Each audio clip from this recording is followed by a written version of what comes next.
65. Ara, kamu di mana? Reva menekan teku Ara dengan lembut untuk lebih memperdalam ciuman mereka. Bibir mereka saling menempel dan saling membuka agar ciuman itu lebih dalam. Sensasi aneh dan seperti tersengat aliran listrik yang menjalar ke pusat inti. Ara merasakan banyak kupu-kupu yang berterbangan di sekitar perutnya. Reva menginginkan lebih, tapi dia sadar bahwa istrinya belum pulih total. Setelah malam pertama waktu itu, tentu saja Revan ingin bisa memasuki istrinya lagi. Tetapi sekarang ini, Revan hanya bisa menikmati ciuman dengan menahan hasrat agar tidak semakin menjadi. Ara merasa sudah kehabisan napas dan Revan langsung melepaskan ciuman mereka, menyatukan kening sambil mengusap bibir Ara dengan ibu jari, merasakan hangatnya hembusan nafas Ara yang menerpang wajahnya. Sungguh tidak pernah dia bayangkan bisa memiliki wanita ini sepenuhnya. Usahanya tidak sia-sia untuk mendapatkan wanita ini. Reva berjanji akan membahagiakan Ara seumur hidupnya. Meskipun tidak dipungkiri, pasti akan banyak badai di dalam rumah tangga mereka. Tapi Revan tetap akan menjadi pemimpin agar rumah tangga mereka tidak akan goyah meski diterpa badai apapun. Revan sedikit terkejut ketika Ara kembali menempelkan bibirnya. Wow, apa-apaan ini? Martin menepuk bahu Jovika saat wanita itu mengintip kegiatan Revan dan Ara. Hahaha, apa tidak ada kerjaan lain kamu? Jo, Martin menutup mulutnya agar tidak tertawa keras. Jovika mendesu kesal ketika melihat Martin menertawakannya. Kenapa kamu mengintip seperti penguntit? Kalau Tuan Revan tahu, kamu bisa dipindah ke benua Antartika. Ejek Martin yang baru saja datang dan melihat Jovika sedang mengintip ke dalam ruang rawat istri atasannya itu. Jangan sampai Tuan Revan tahu. Kalau sampai dia tahu, berarti kamu yang beritahu. Lihat saja apa yang akan kulakukan padamu, Martin. Pria berusia 30 tahun itu terkekeh geli mendengar ancaman Jovika. Sebenarnya memang sudah lama wanita itu menyukai Revan. Tapi tentu saja Jovika tidak akan pernah masuk ke dalam kriteria Revan. Jovika melangkah pergi sambil menghentakkan kakinya. Martin hanya menggelengkan kepala saat melihat tingkah kekanakan wanita itu. Dasar wanita aneh. Sedangkan di dalam kamar rawat yang lumayan besar itu, Revan dan Ara masih saling berciuman, menyalurkan hasrat terpendam dan perasaan yang kalut selama beberapa hari semenjak kecelakaan itu. Baru saja ngerasai buka segel nikmat, tapi sudah diberi ujian seperti ini. Apakah aku kurang lama? Sudah 6 tahun aku menahan semua. Giliran udah halal, masih juga banyak halangan dan rintangan. Kenapa sih, Yang? Kamu masih belum memaafkanku sepenuh hati ya? Tanya Revan setelah mengakhiri ciuman panjang mereka. Ara tersenyum lembut. Aku sudah lama memaafkanmu. Mungkin ini ujian untuk kita. Harus banyak bersabar dan berserah diri.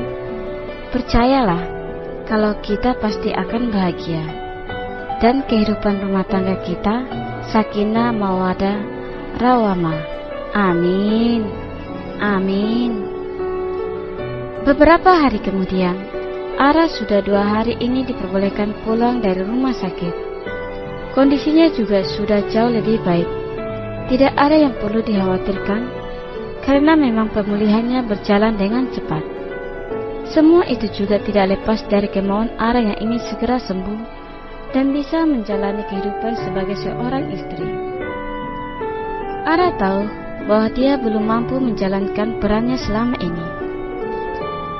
Masih banyak Revan yang berperan dan benar-benar membuktikan cintanya.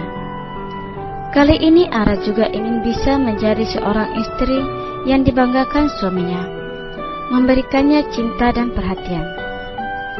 Setiap hubungan pasti harus diimbangi dengan saling memberi perhatian dan dukungan, kesetiaan dan kepercayaan. Revan sudah membuktikan semua itu. Sekarang giliran Ara yang akan mengabdikan dirinya untuk Revan. Sayang, malam ini kamu ingin makan apa? Tanya Ara lewat sambungan telepon dengan suaminya. Suruh Marta membuatku sup ayam jamur sayang. Cuaca hari ini sangat dingin. Aku ingin makan makanan hangat yang berkuah, jawab Revan.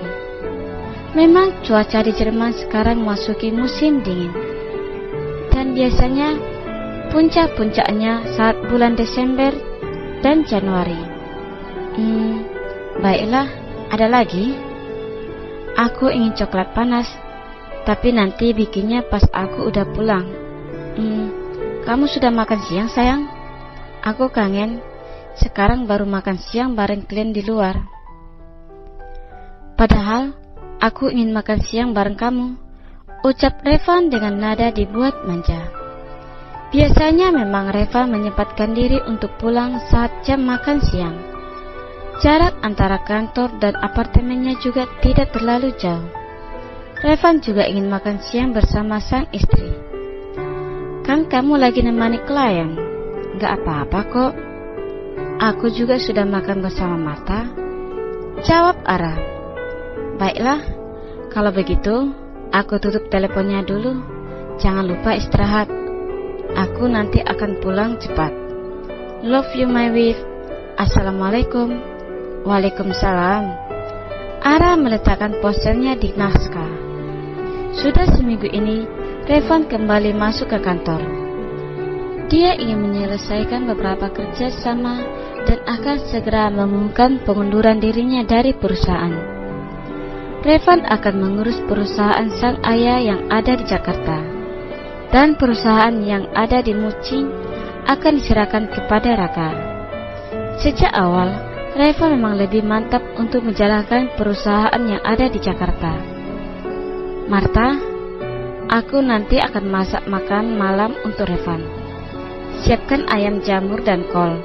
Tolong dibersihkan ya, ucap Arab pada asisten rumah tangga dengan memakai bahasa Inggris. Untung saja Marta paham dengan bahasa internasional itu. Baiklah Nona, jawab Marta kemudian langsung berjalan menuju dapur. Sedangkan Ara memilih untuk duduk di sofa ruang keluarga sambil menonton televisi.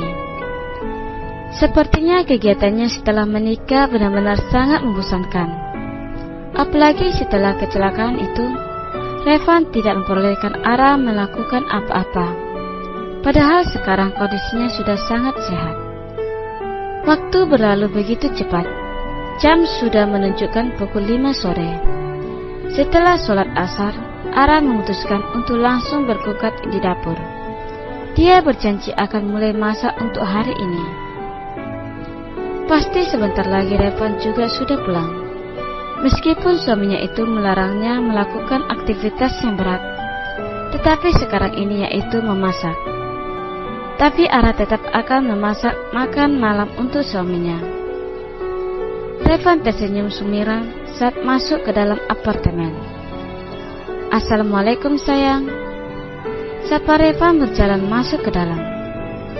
Pria itu mengedarkan pandangannya. Biasanya Ara sudah menyambutnya, tetapi kenapa sekarang sepi dan tidak terlihat Ara yang langsung sungkem mencium punggung tangannya. Ara, sayang, kamu sedang apa? Revan berlari naik ke lantai atas dengan perasaan yang was-was. Ara? Revan membuka pintu kamarnya dan tidak mendapati Ara di dalam. Kaki Revan melangkah menuju kamar mandi dan langsung membuka pintunya. Kosong, dan hal itu langsung membuat Revan panik setengah mati. Ara, kamu di mana?